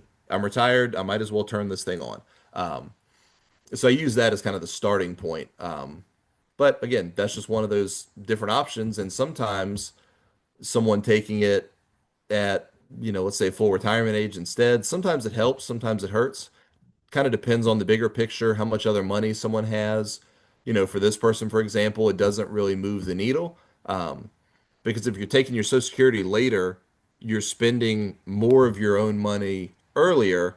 In some situations, one is better than the other. In some situations, folks don't have enough money that they can hold out until, potentially, like, let's go to this extreme, like the age 70. Um, so like for this person, it gets you a point. It would make a little bit of an improvement, but I probably wouldn't say that's compelling enough if we've got other stuff that we're considering. I don't know if that's compelling enough to go all the way to age 70. Um, the my baseline kind of conversation I have around Social Security, let me see if I can find the window I had up. I might have closed it.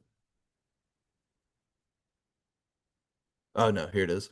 Um, so with Social Security, just as a segue to that, and I'll come back to this, but with Social Security, I typically lay it out like this and say first, like there used to be years ago, probably 10 years ago, there used to be lots of cool, not lots, but even just like one or two very cool claiming strategies. It was a big loophole. It was actually an advisor like me, but smarter than me, that figured it out. But there was a major loophole that a married couple, depending on ages, could take advantage of. And really, for an otherwise basic situation, they could squeeze another 50 grand out of it over somebody's lifetime. Um, so again, there used to be some kind of cool things to do. We used to put on presentations about it. There was the whole, you've probably heard of them before, just the secrets to unlocking Social Security and all these things like that. That lasted for a few years. It's now been weeded out. I don't think anybody it it's it they weeded it out based on age. I don't think anybody still exists that matches the age criteria and wouldn't have already started it. So basically, there's not a bunch of cool options anymore with Social Security. Um, as a baseline, it's you can take it earlier, later. The only time I would tell you absolutely not to take it early, as in like 62, 63, 64, is if you know or have reason to think that you'll probably be earning a decent amount of money. If you retire from your job, but you're still going to go back and work part-time for 3 grand a month or something like that, I wouldn't start Social Security unless there's something I'm missing. The issue with starting it early and still working, there is an earnings cap. I forget what it is right now. Let's say it's about 25,000 or so. It goes up every year. But there's an earnings cap. It's about mid 20s, might be 27 at this point. Um, but if you earn more than that while taking Social Security early, early means before your full retirement age, which is 67 for most folks, between 66 and 67 at this point for most people. So if you take it early and you still work, they kind of look at it like, hey, you're not really retired. Um, they don't steal your money, but they're sending you Social Security money. Then there's a calculation, they start pulling it back. It just kind of becomes frustrating if you know you're going to be blowing through that earnings cap. So, I would, as one pseudo rule of thumb, I wouldn't take Social Security early if you know you're going to still be working and kind of double dip in there. But for anybody else, if you do retire at 62, 63, 64, and that's it for you, you'll have the option to just take it early and you get a smaller check, but you get more of them. You can hold out till something around full retirement age and you get fewer checks, but they're going to be bigger. So that line, this is a line of like what age you start and then cumulatively how much money you have amassed from the system. So the later you start, you're going to get bigger checks. They're going to compound faster, but you have fewer of them. So it's going to take a while to break even with the guy that started at 62 and has just been cashing checks for 8 years before this person started. Um, there's a little, I just pulled this up real quick this morning. So there's a little more that can go into it. You can consider, are you bringing it in early and investing it, things like that. But even short of showing someone something like this, I basically just say, hey, Social Security, it's kind of designed, it's very simple.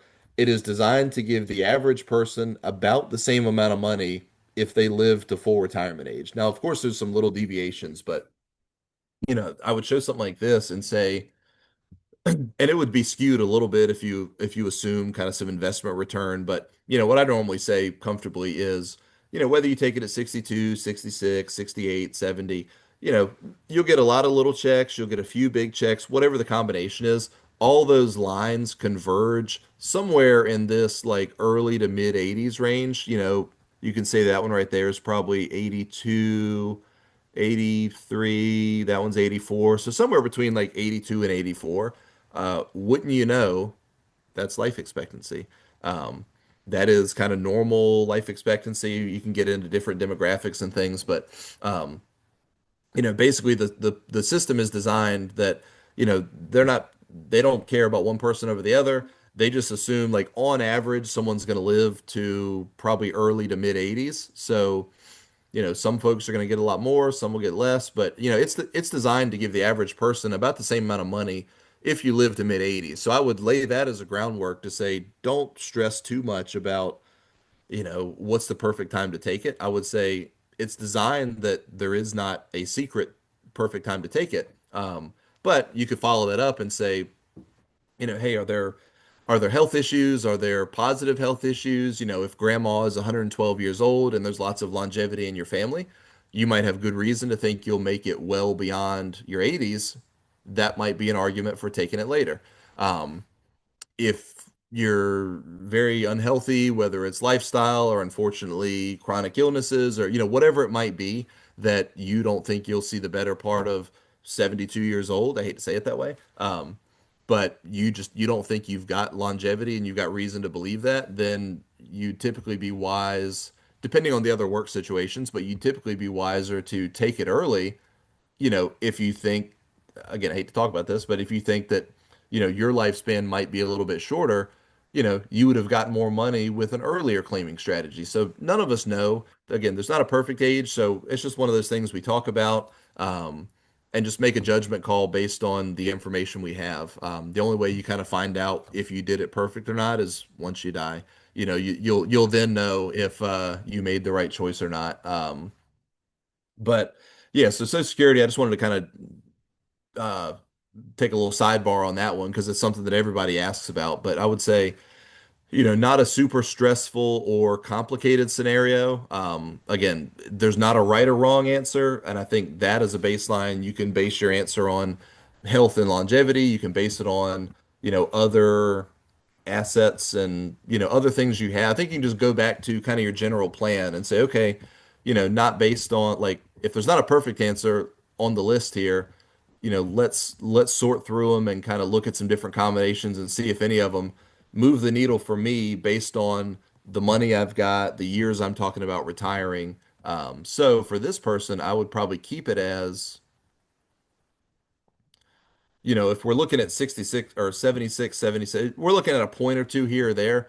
I'll probably still tell them to take it at retirement. I'd probably say keep it simple. Let's get all of your income streams going and we'll plan around the rest of it. So let's say for these folks we've talked, they're willing to contribute a little more. And I get the feeling that they actually are still talking to, well, yeah, I'll just leave it at that one for right now because I don't want to run through our time. So, lots of things we can sort through. But then to, I guess, kind of solidify this. So I've had this conversation. This is now our operative plan. We're planning to retire at 65 and 62.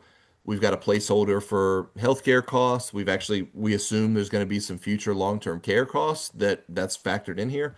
And our goal is to spend 7,000 a month after tax, and they've gotten themselves to 76%. I'd say let's go for it. I'm happy with this combination. I think we can manage through this, and it's up to me at this point to make sure we get the money we need to spend and don't run out of it. So I go from there, and this kind of to put a bow on why I am happy with 76%. That might seem too low for some of you.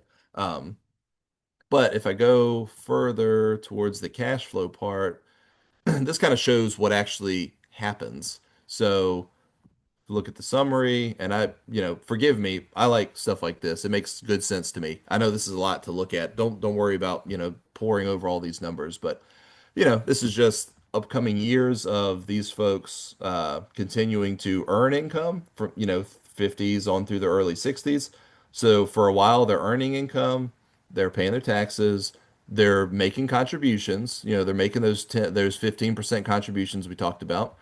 Um, they also, what's the outflow? And then we've got some planned outflows. So, nothing changed, nothing really happening here. Once they flip over to retirement around this time, 2035, 2036, now, you know, that, that income starts dropping. Now income is just coming from, or I'm sorry, over here, it's going from earned income down to just a partial earned income and eventually just Social Security income. So now you're just down to Social Security income.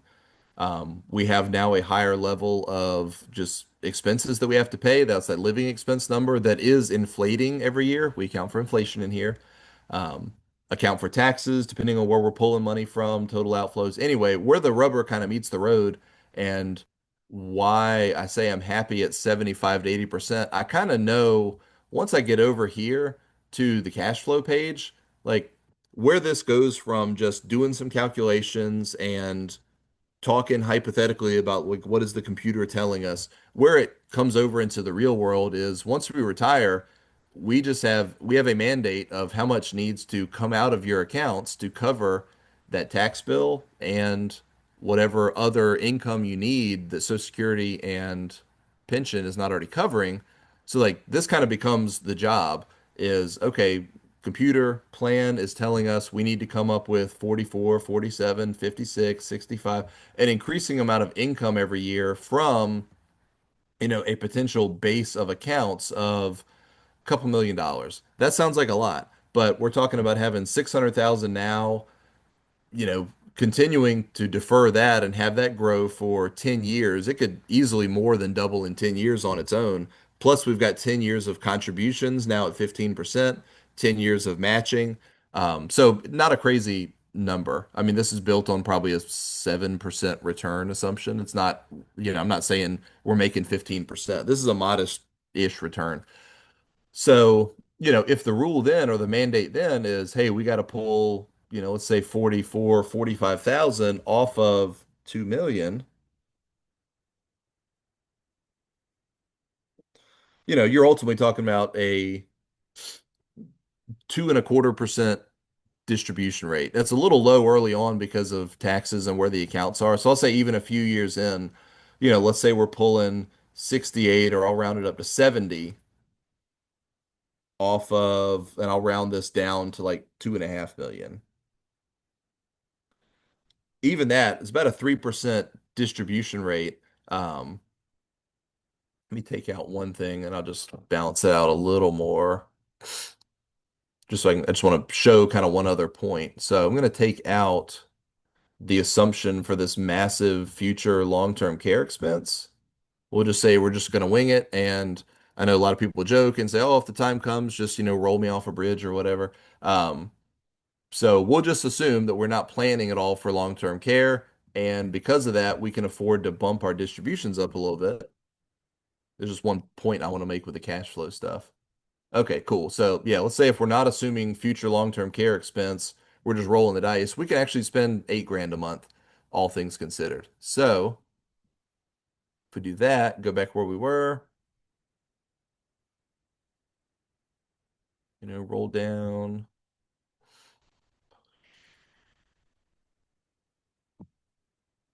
Yeah. So that, so this would be a little more realistic and kind of prove the point I wanted to make. So let's say a couple years into retirement, we need to pull 81, 85. So let's say it's 85,000 off of a base of even just 2 million. Let's say returns weren't quite there, and we've only got 2 million at this point, but we got to spend what we got to spend. Um, So there you're looking at a 4.25% distribution rate. And I would just say, okay, that's where, again, we kind of go from computer over to real world. The reason I say I'm perfectly happy with 75 to 80% is because I know if we line a plan up at 75 or 80, by the time we get over here and actually talk about how much of a distribution percentage do I need to pull from my base of accounts to make this work, it's only asking for a 4.25% distribution rate in this example I'm doing. And I would just say that's doable. I don't have like charts and graphs to prove that that's doable, but in accounts we do and the way we normally set stuff up, it's not crazy to pull off a 4, 5, maybe even 6% distribution rate.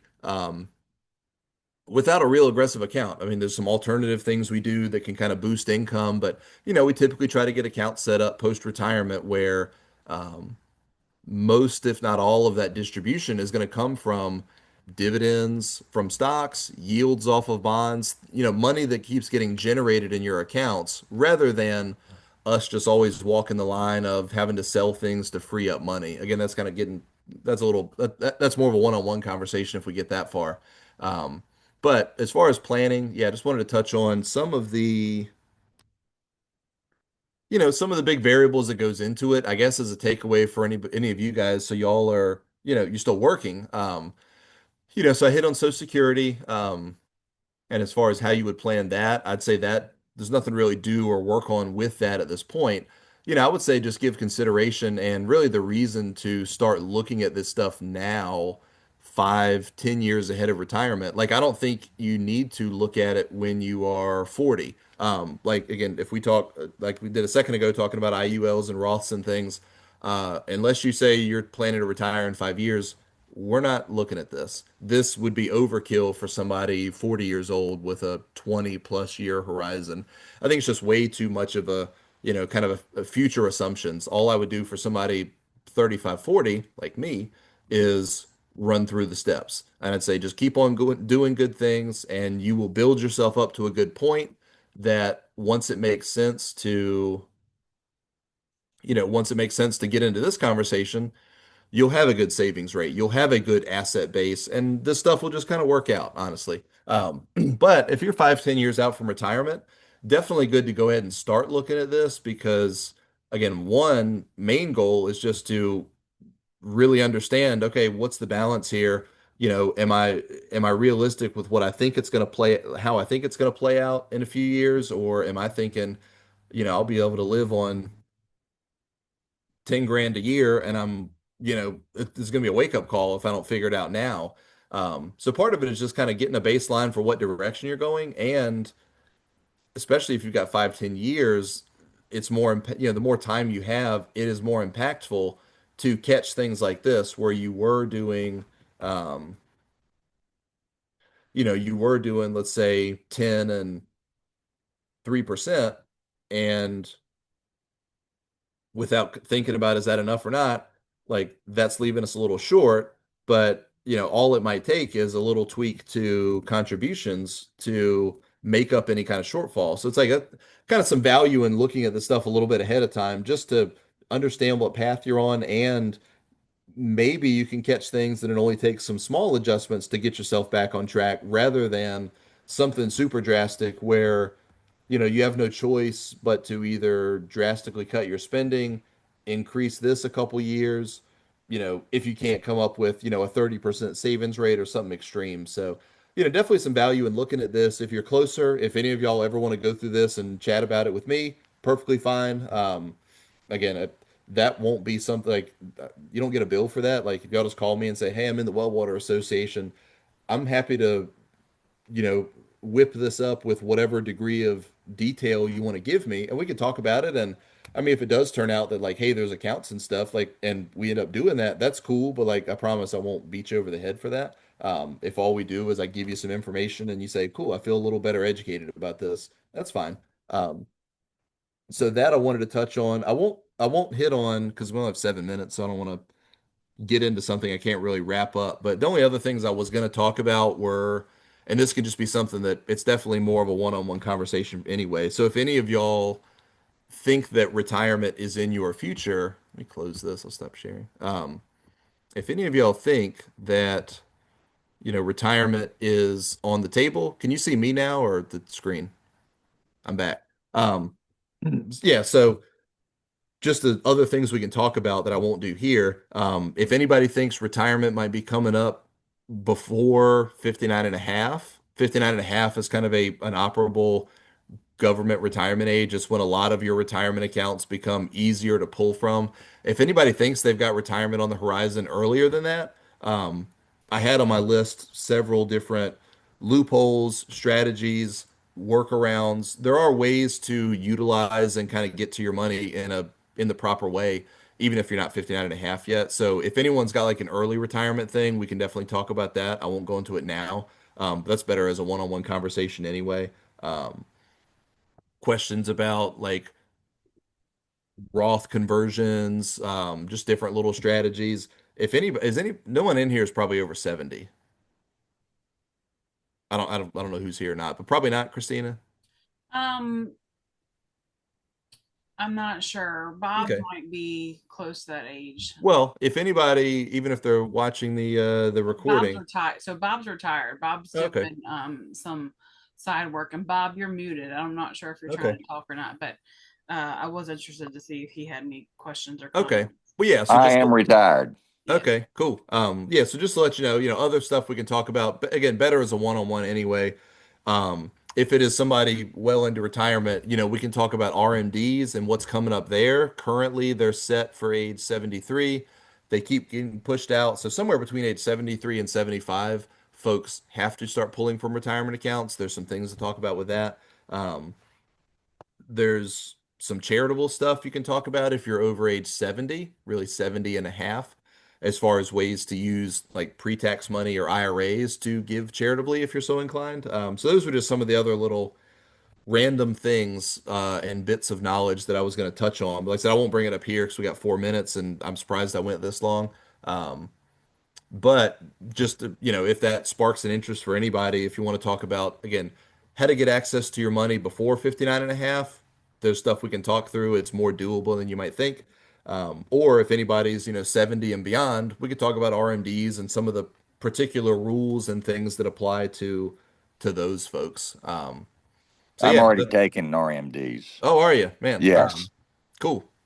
I don't know how cool it is. Well, I say that instead of saying okay, but yeah, I you hear got to you. you got to do it. But now, have you ever done QCDs? Do you know what that is? I do Qualified. not. Okay, well, cool. Well, talk to me about that later because you do have the ability if you are giving anything to some charity. It could be tithing at church, it can be given to whatever whoever it is. I will just say whether you talk to me about it and we kind of help figure it out. If you're giving any money to charity, I will pretty absolutely say you should give it out of that IRA. Yeah. I'll just leave it at that. I can follow up with you, or you can let me know, and we can talk about how and kind of how it works. But absolute benefit to do it out of the IRA, not out of your checking account. So Okay. keep that in mind. Just something to talk about. And that only applies if you're over 70 and a half. So that would apply to you, and I guess maybe not other folks on here. But If you're still working on the side, does it make any difference? no, I do inspections, well no, inspections on the side. doesn't matter. Okay.